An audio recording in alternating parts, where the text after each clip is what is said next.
Bienvenidos Talmidín a la escuela Haderet. En este capítulo vamos a estar hablando sobre la fiesta de Bikurim, primeros frutos, y Shavuot.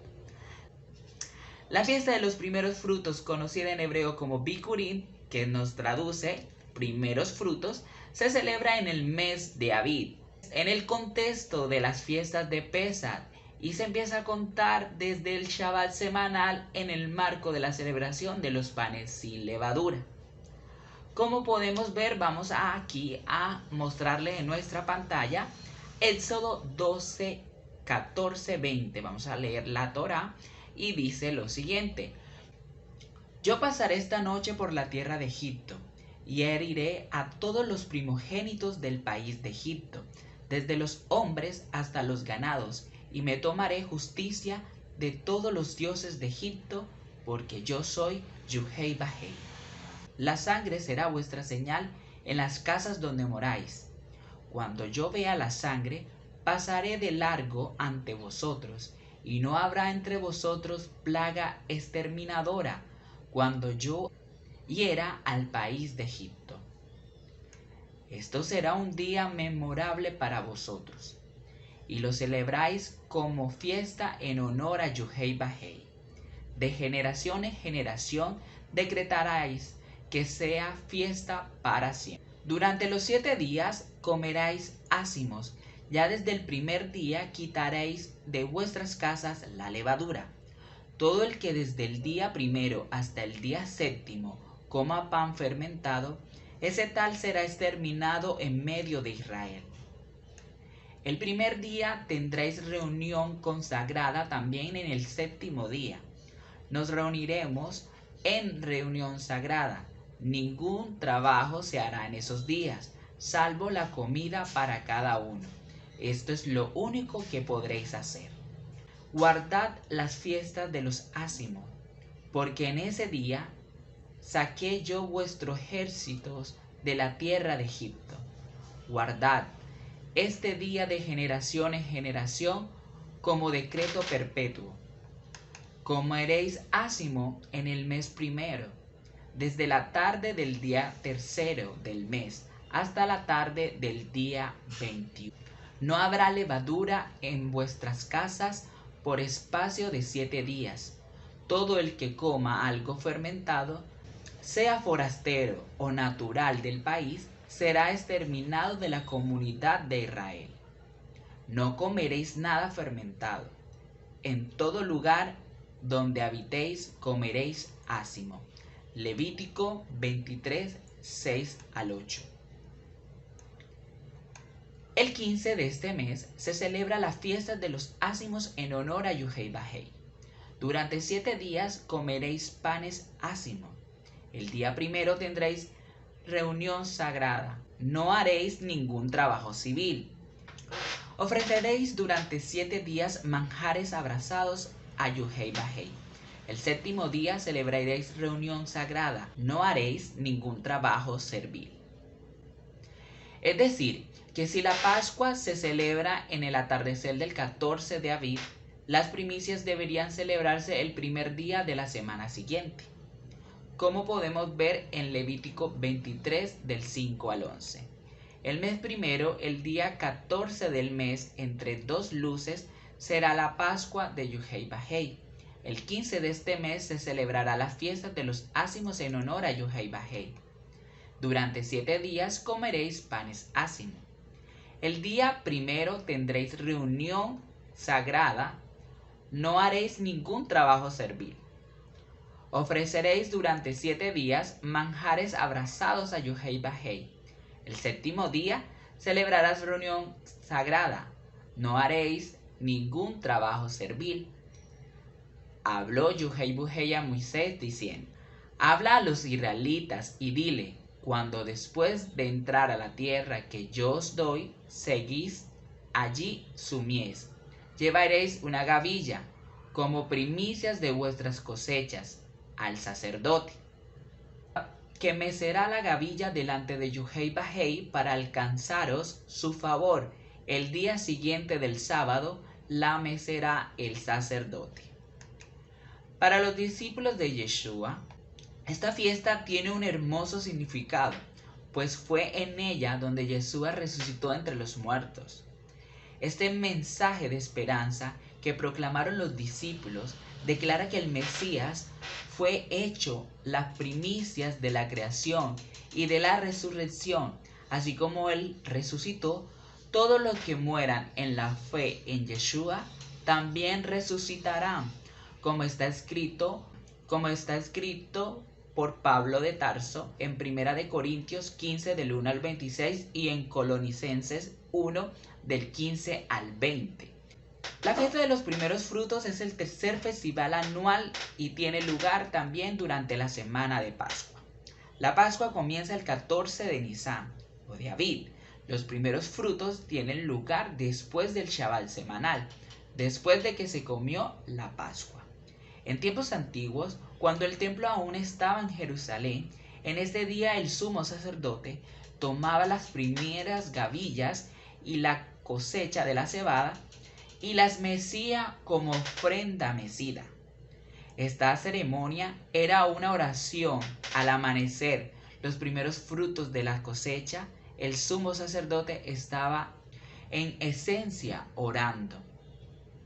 Señor Adonai Eloa de Israel, gracias por el inicio de la cosecha de este año. Te ofrecemos los primeros frutos de la cosecha de este año. Señor, acepta los primeros frutos, el inicio de lo mejor de la cosecha. Oh Señor, acéptanos a nosotros, tu pueblo.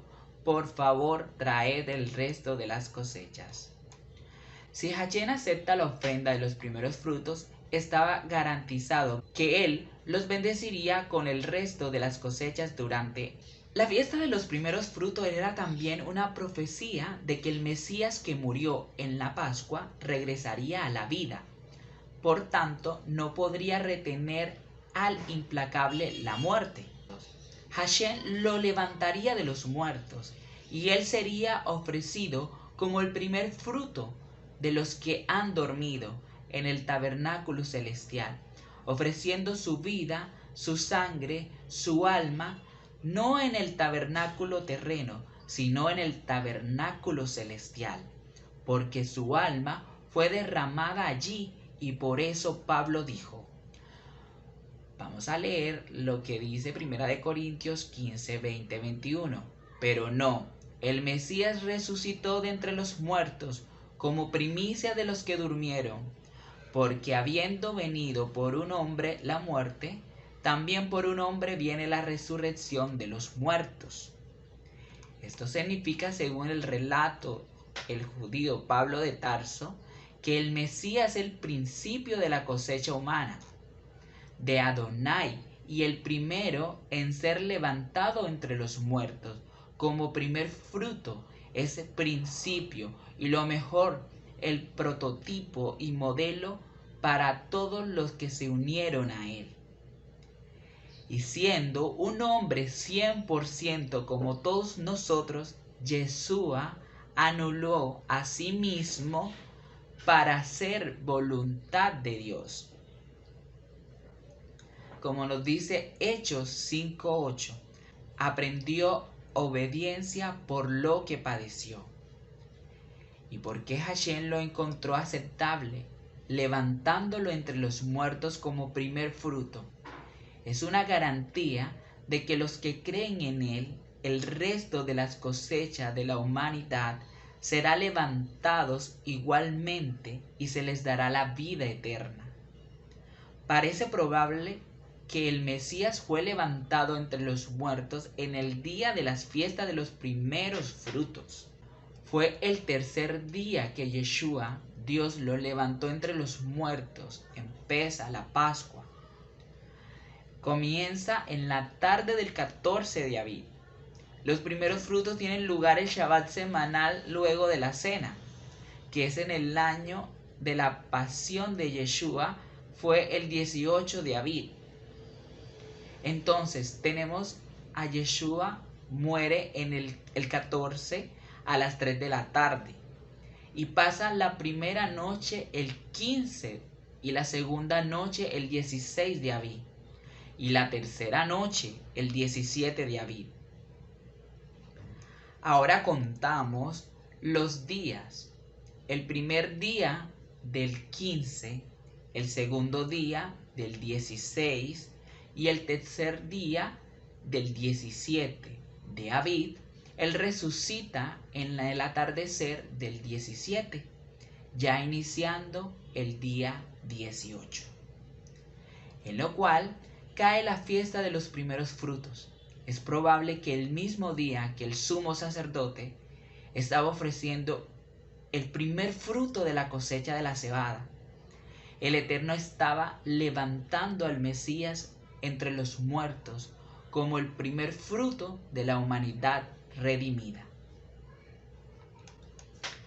Así es, Talmidín, la fiesta de los primeros frutos es la verdadera fiesta bíblica de la resurrección. Vamos ahora a adentrarnos a Shavuot, o Pentecostés como se conoce en el mundo cristiano. La siguiente fiesta en el calendario de Hashem es Shavuot, que significa semanas. Tiene lugar 7 semanas y un día después de los primeros frutos. Pentecostés, el nombre griego para esta fiesta, significa 50, porque esta fiesta tiene lugar en el día 50, después de los primeros frutos. En Shavuot se decía a los varones judíos que hicieran un segundo peregrinaje a Jerusalén. Una vez allí debían ofrecer a Hashem los primeros frutos de la cosecha de trigo. El sumo sacerdote mecía 2 hagazas de pan que había sido leudada. Esto es inusual, ya que sería la única ofrenda en la escritura que incluye levadura. En general, el principio bíblico es que todo lo que ofrecemos a Hashem tiene que estar libre de levadura, ya que la levadura usualmente simboliza el pecado, como indica la Torá. Dice la escritura en Levítico 2 del 11 al 12: toda la oblación que ofrezcáis a Adonai será preparada sin levadura, pues ni de fermento ni de miel quemaráis nada como manjar abrasador para Adonai. Sí que lo podréis ofrecer como ofrenda de primicias, pero no subirán a lo alto como sacrificio de calmante aroma. ¿Por qué se decían 2 panes y no uno solo? Los 2 panes se pueden entender como símbolo de 2 grupos de gentes que constituyen la comunidad mesiánica. En Romanos 11 nos dice Pablo, nos da la alegoría de un olivo que sus ramas originales cultivadas por Hashem, los judíos, posteriormente las ramas silvestres, los gentiles, son insertadas en el olivo de la salvación y la bendición. Talmidín, es posible que los 2 panes mecidos por el sumo sacerdote en Shavuot representan a las ramas originales, los judíos, y a las ramas silvestres, los gentiles, insertados en el olivo. Cada gaza está incompleta sin la otra. La gaza judía necesita de la gentil para estar completa, y la gaza gentil necesita de la judía para estar completa. ¿Y por qué se ofrece esta ofrenda con levadura, símbolo del pecado? El pan representa la comunidad mesiánica que está hecha de hombres y mujeres pecadores, y nosotros luchamos con el pecado cada día de nuestras vidas, pues no somos aún como el Mesías, el pan puro sin levadura. Un día cuando Él aparezca, seremos como Él y tendremos la victoria completa sobre la presencia y el poder del pecado. Pero hasta ese día, cada uno de nosotros aún lucha contra el pecado. Shavuot era también una profecía acerca de la resurrección del Mesías. Tuvo lugar 50 días antes. Sería extendida para incluir a la humanidad completa. El segundo capítulo del libro de Hechos registra el cumplimiento de esta fiesta 50 días después de que Dios levantó a Yeshua de los muertos, donde sus primeros seguidores se reunieron en Jerusalén, justo en esta fiesta.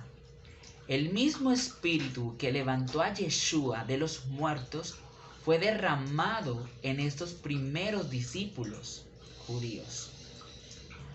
La nueva comunidad mesiánica recibió su espíritu y su poder y vida resucitada en Shavuot como un cumplimiento del mismo.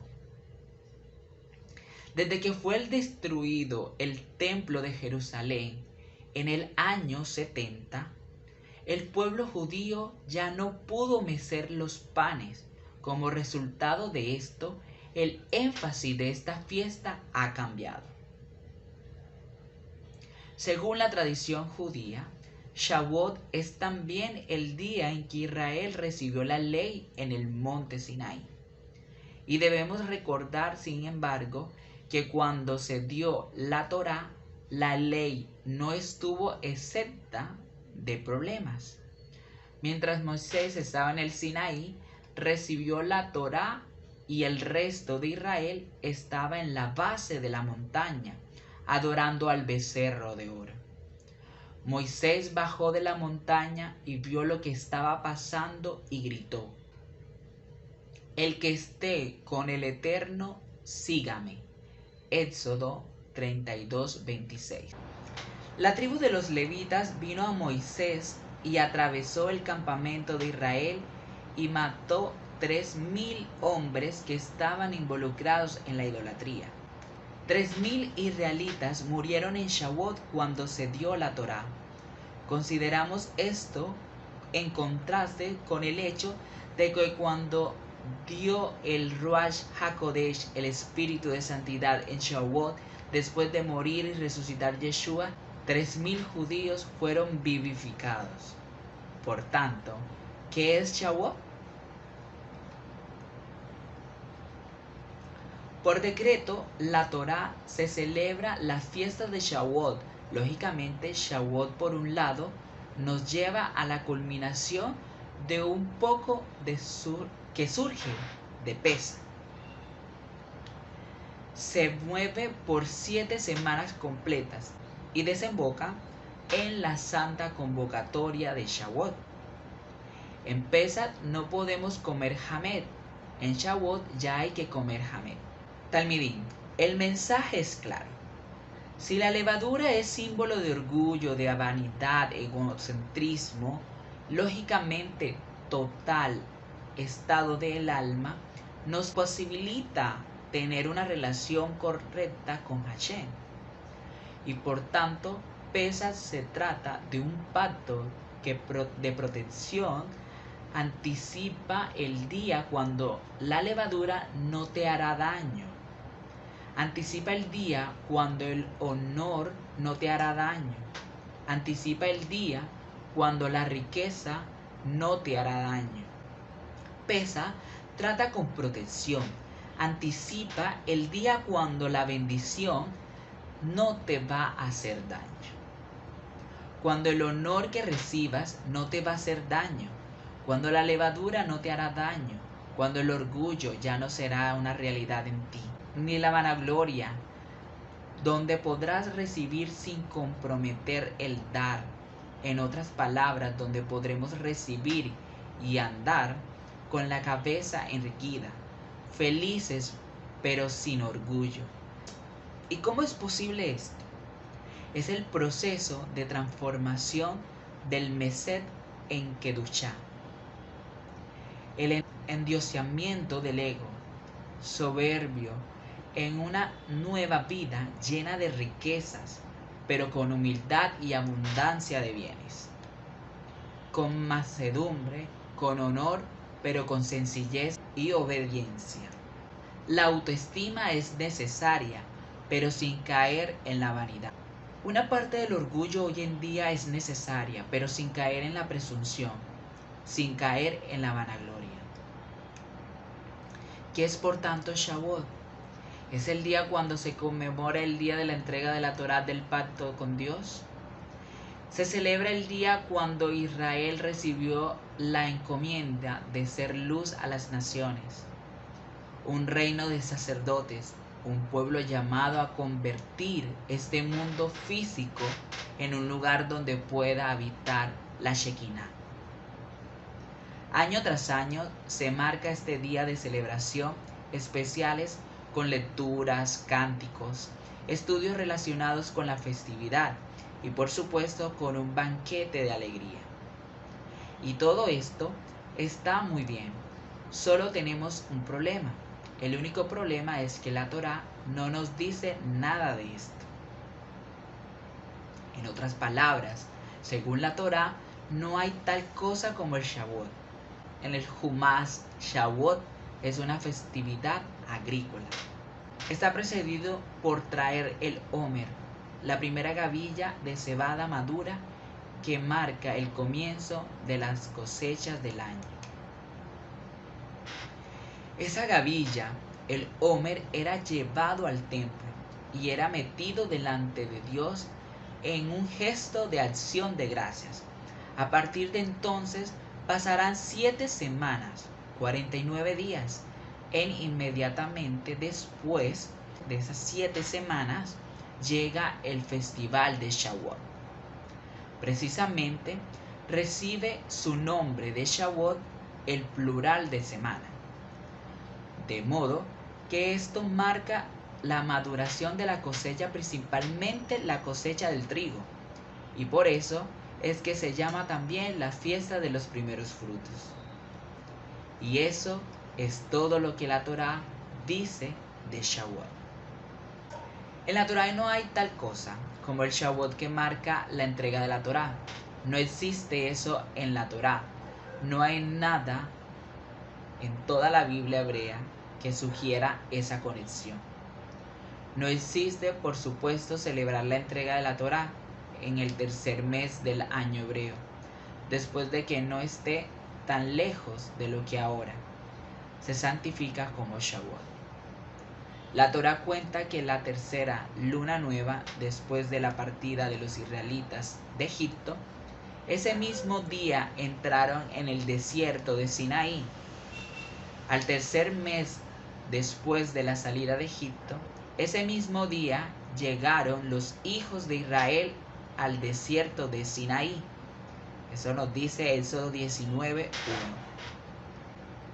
Ahora bien, no está del todo claro si esa expresión de la tercera luna nueva, después de la partida de los israelitas de Egipto, signifique en el primer día del tercer mes del año o en el primer día del tercer mes después de su partida.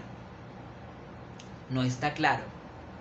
Si fue el primer, entonces alguna fecha en este tercer mes parece razonable para el momento de la entrega de la Torá. Aún así, fue las primicias, entonces alguna fecha en ese tercer mes parece razonable para el momento de la entrega de la Torá.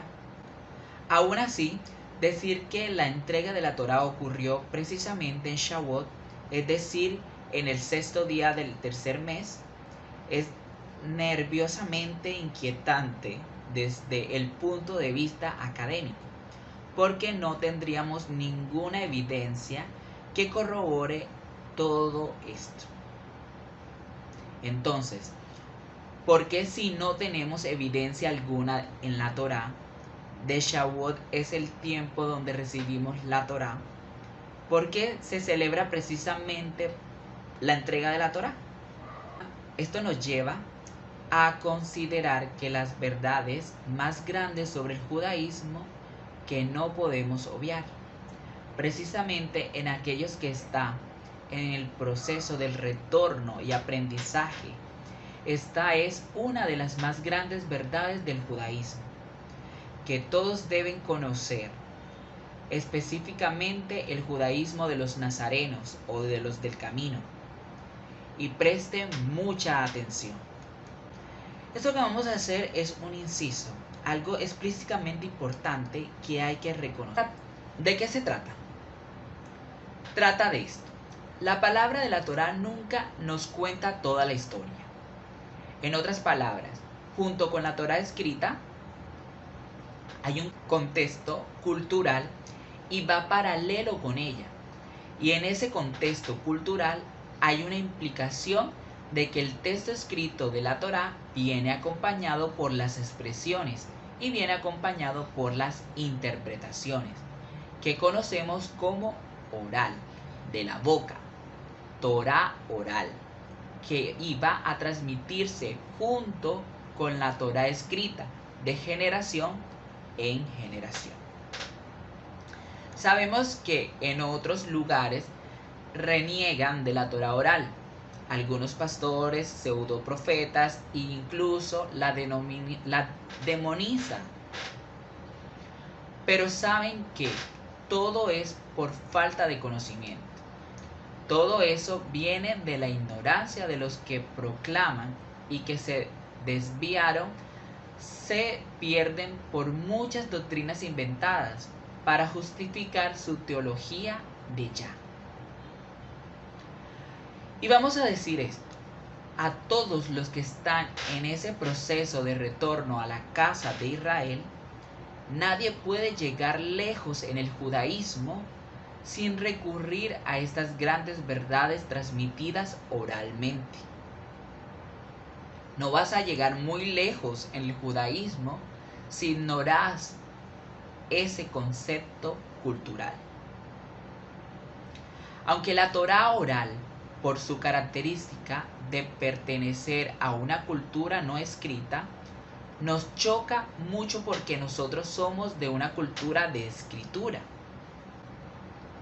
Hoy en día prima dar fe a través de lo escrito, tanto en lo económico como en casi todos los ámbitos de nuestra vida.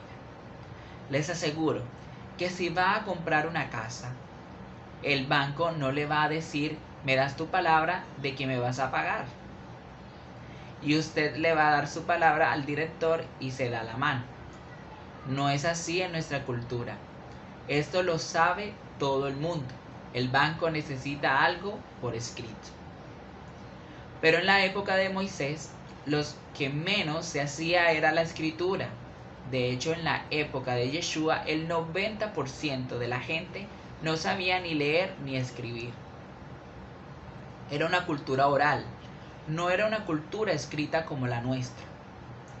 Muchas veces hoy en día nos cuesta un poco de trabajo entender esto.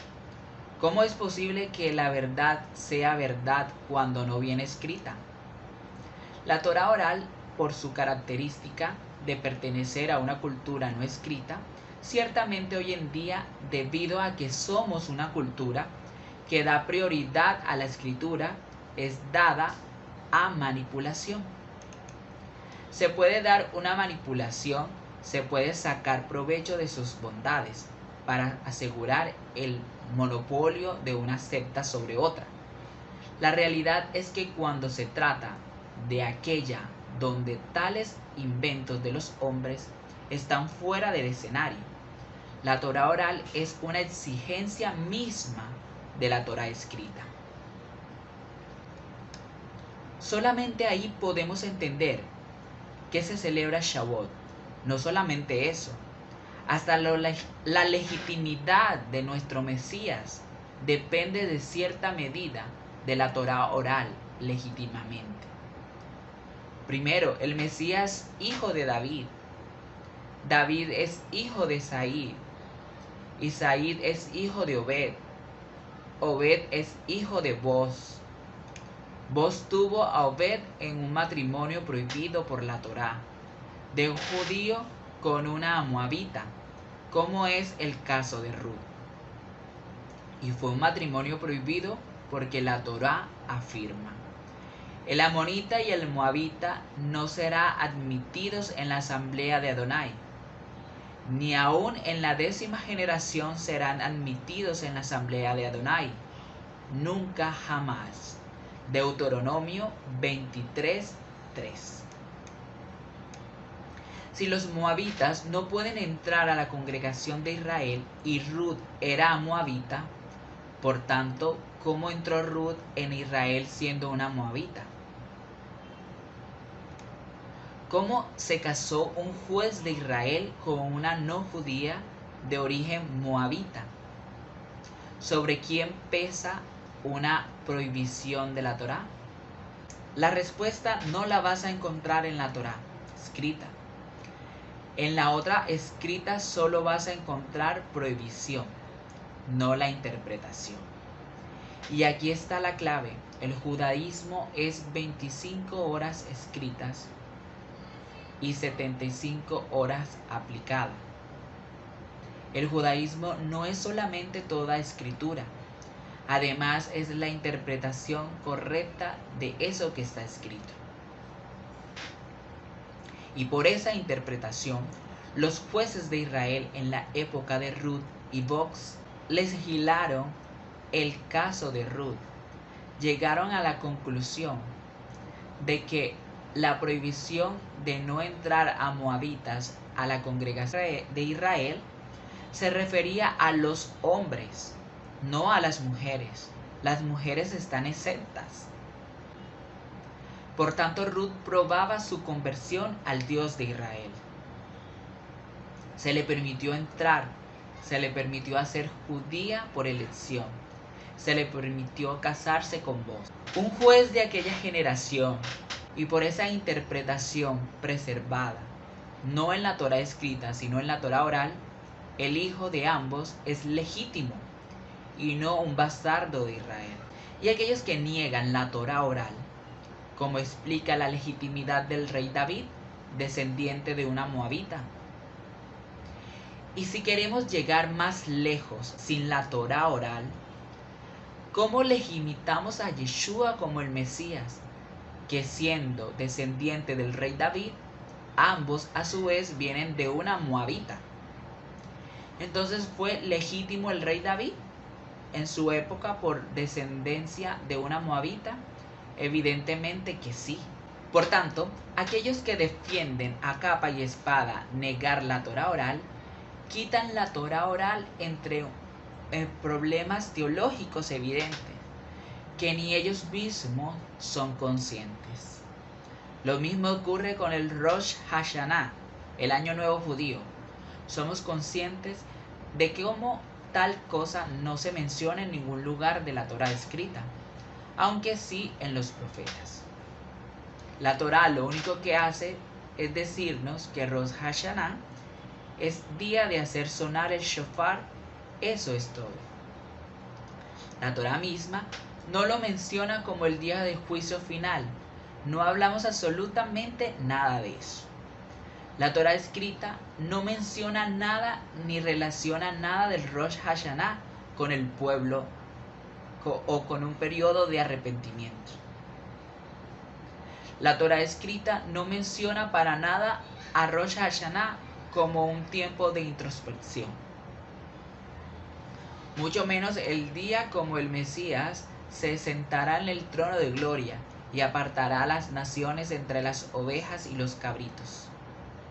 Entre los que insisten en negar la Torá oral por medio de imposición y por ignorancia, no caen en la cuenta de su desvarío y contradicciones internas que ellos mismos se producen. Y todo esto que hacemos girar alrededor de Rosh Hashanah no aparece en la Torá escrita. Tampoco vas a aprender mucho sobre cómo guardar el Shabbat, simplemente leyendo toda la escritura. Y lo mismo aplicaría a los que exactamente puedes o no puedes comer durante Pesaj, así como las reglas observables para otros días sagrados y muchos otros asuntos. Todos esos detalles no se encuentran en la Torá escrita, se encuentran en la Torá oral. La Torá Shevael P. De hecho, apenas hay una versión en las leyes de la Torá que no ha sido transmitida como algún tipo de explicación, incluso expansión que la acompaña, estando incluso algunas de ellas en desacuerdo con el significado literal del texto. ¿Qué tal si toman la decisión ojo por ojo, diente por diente, quemadura por quemadura y lo tratan de aplicar? ¿Cómo lo harían? ¿Pagar con la pérdida de un ojo con otro ojo? ¿O una quemadura por otra quemadura? Si fuese así, posiblemente todo el mundo quedaría ciego. Según explica la Torá oral, no se trata de nada de eso. E incluso en el mismo pasaje de la Torá escrita, junto, debajo de esos pasajes, no habla de nada de eso. La Torá oral preserva el judaísmo talmúdico. Enseña que se trata de compasión monetaria, es decir, deberá pagar por el cuidado médico de la persona a quien le hiciste daño y deberás atribuir o retribuir todo el tiempo que estuvo sin trabajar. Y de modo que ojo por ojo y diente por diente no lo puedes tomar literalmente. Significa que si alguien hace que otra persona pierda la vista de un ojo, el ofensor debe ofrecer compasión monetaria, pero no ciertamente pagar con tu propio ojo. Entonces, ¿qué pasa? ¿Que ojo por ojo no significa dar tu ojo por el ojo dañado? Así que bienvenido al judaísmo. Todo esto podemos solventarlos porque existe paralelamente con la Torá escrita, hay una Torá oralmente. ¿Qué pasó de juez a juez, de maestro a maestro, de estudiante a estudiante, de generación en generación? Con esto en mente y volviendo a Shavuot, las palabras de la Torá escrita por sí sola no es suficiente. Así que en el judaísmo se celebra Shavuot como este gran festival de la entrega de la Torá. Pero si lo pensamos muy bien, se darán cuenta de que este festival tiene un mensaje oculto. De hecho, y basándonos estrictamente en la Torá escrita, no recibimos la Torá de Shavuot, porque cuando Moisés bajó del monte trayendo consigo las famosas 2 tablas de piedra, escritas por el dedo de Dios, las rompió, nunca las recibimos. Las nuevas tablas fueron escritas de nuevo, pero no fueron entregadas en Shavuot, sino en Yom Kippur. El hecho de que se celebra Shavuot como el día de la Torá, no en el tercer mes, sino en el 10º, demuestra que la palabra de la Torá escrita no son suficientes, ya que esas palabras no dicen nada para conectar a Shavuot con la entrega de la Torá. Y en ese sentido, uno podría decir que Shavuot es realmente el día de la entrega del resto de la Torá. Eso es Shavuot realmente. Es la entrega de la Torá oral que se transmitió junto con el texto escrito. Porque sin esa Torá oral, ni siquiera el Mesías sería legítimo. En otras palabras, sin la Torá oral, ni Yeshua, ni cualquier otro aspirante a Mesías sería legítimo según la Torá escrita. Si alguien quiere vivir el judaísmo, tiene que hacer también junto con las tradiciones orales que giran alrededor del judaísmo. Es decir, quiero el judaísmo pero rechazo las tradiciones, es decir, un judaísmo o inventarse uno nuevo, pero el judaísmo ya está inventado hace siglos.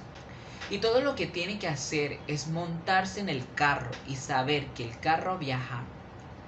Eso es todo. Ya lo dijo Pablo de Tarso en los últimos días de su vida a los judíos de Roma. Está escrito. 3 días después convocó a los principales judíos. Una vez se reunieron les dijo, hermanos, yo sin haber hecho nada contra el pueblo ni contra las costumbres de los padres, fui a presentar en Jerusalén y entregar en mano de los romanos. Hechos 28:17. Observen bien, Talmidín, lo que Pablo está diciendo ahí. No he hecho nada en contra de las tradiciones recibidas de nuestros padres. Y si Pablo de Tarso no fue un problema vivir con las tradiciones recibidas de los padres, ¿por qué va a ser un problema para nosotros? ¿Por qué va a ser un problema para ti? Pablo no escribió esto siendo un joven escritor, sino como un anciano avanzado en la tercera edad. Y lo dijo mucho antes que la Torá oral. Eso que se llamó tradición en el Nuevo Testamento, que fueron puestas por escrito, al menos en una secta judía, que sobrevivieron a la destrucción de Jerusalén, como es el caso de la Misná y el Talmud. La Misná y el Talmud representan la Torá oral, preservada por una secta judía, que sobrevivió a la destrucción del templo de Jerusalén en el año 70. Y es por eso que el Talmud es tan importante. Por supuesto, el Talmud para nosotros es consultivo, más que normativo. Porque si tuviéramos el Talmud como normativo, estaríamos en muchos problemas teológicos. Como algunos judíos ultraortodoxos que acabaron proponiendo el desmantelamiento pacífico del Estado de Israel y entregarle toda la tierra de Israel a los musulmanes, e incluso algunos niegan el holocausto. ¿Por qué hacen eso? Excelente pregunta, ¿verdad, Talmidín? Porque ellos toman el Talmud normativamente y el Talmud enseña y ellos interpretan que no es legítimo la reconstrucción del Estado de Israel hasta que venga el Mesías, y por lo tanto, solo después de que venga el Mesías ya se puede reconstruir el Estado de Israel. En resumen, hoy en día no se recibe la Torá escrita, hemos recibido la Torá explicada, y la Torá explicada es el corazón de nuestro judaísmo. Si la quitamos, destruimos el judaísmo. Si la quitas, no recoges, desparramas. Al mismo tiempo, no podemos usar la tradición para crear un monopolio de tradiciones, donde si no se hace exactamente como te digo, no es válido, porque en la Torá oral no es algo fijo, ni exclusivo, de algún grupo en particular, sino una ley paralela, que viene por muchos caminos, que viene por muchas veredas, y que cada día vamos enriqueciendo con las realidades de cada generación, que se suman a esa cadena milenaria que es el pueblo de Israel.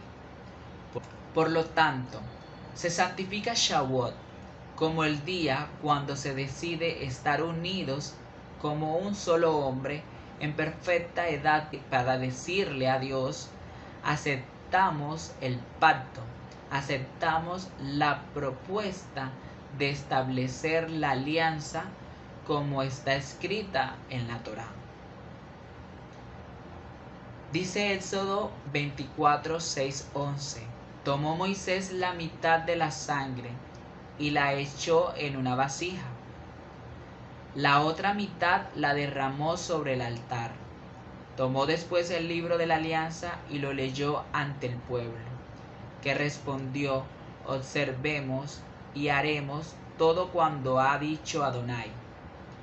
Entonces tomó Moisés la sangre, roció en ella el pueblo y dijo: esta es la sangre de la alianza de Adonai he hecho con vosotros. Según todas estas palabras, Moisés subió con Aarón, Nadab y Abiú, y 70 de los ancianos de Israel, y vieron al Dios de Israel. Bajo sus pies había como un pavimento de zafiro, tan puro como el mismo cielo. No extendió él su mano contra los nobles de Israel, que vinieron a Dios, comieron y bebieron. Pero, ¿cómo es esto que vieron a Dios si a Dios ningún hombre lo ha visto jamás? La respuesta no está en la Torá escrita, la respuesta está en la Torá oral. Bueno, Talmidín, hasta ahí nuestra enseñanza de hoy. Vamos a estar hablando mucho de estos temas que son de bastante interés del judaísmo de Yeshua.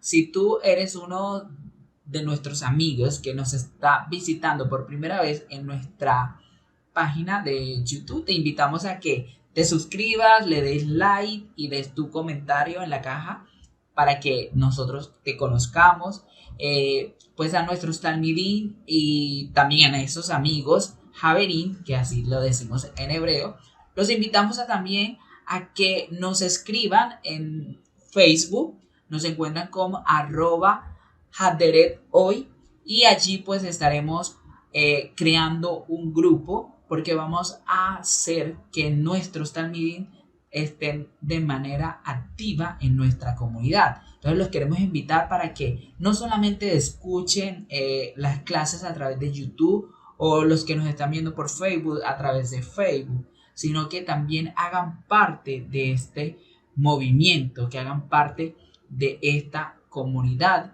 que estamos resurgiendo, que estamos renaciendo con esta maravillosas enseñanzas que son el judaísmo de Yeshua. Entonces queremos que todos ustedes estén de manera activa y sigan aprendiendo más del judaísmo de Yeshua, así como lo he aprendido y sigo aprendiendo también, porque sigo conociendo a ese Yeshua real, a ese Yeshua humano, a ese Yeshua que hizo un gran sacrificio.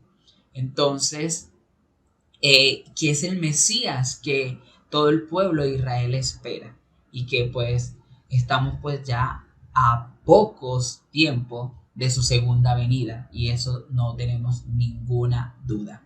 Entonces los invitamos a que si no estás suscrito que te suscribas, comentes, des like y a que nos sigas también en la página de Facebook, les recuerdo, @haderet hoy. Vamos a crear un grupo donde podamos disfrutar mucho más del judaísmo, reunirnos, conocernos y crear una comunidad activa. Esto es todo por hoy. Vamos a seguir enseñando más de las fiestas del Eterno, así que deben de estar pendientes porque viene muchísimo más para todos. Shalom, shalom, shalom. Muchas gracias por habernos acompañado.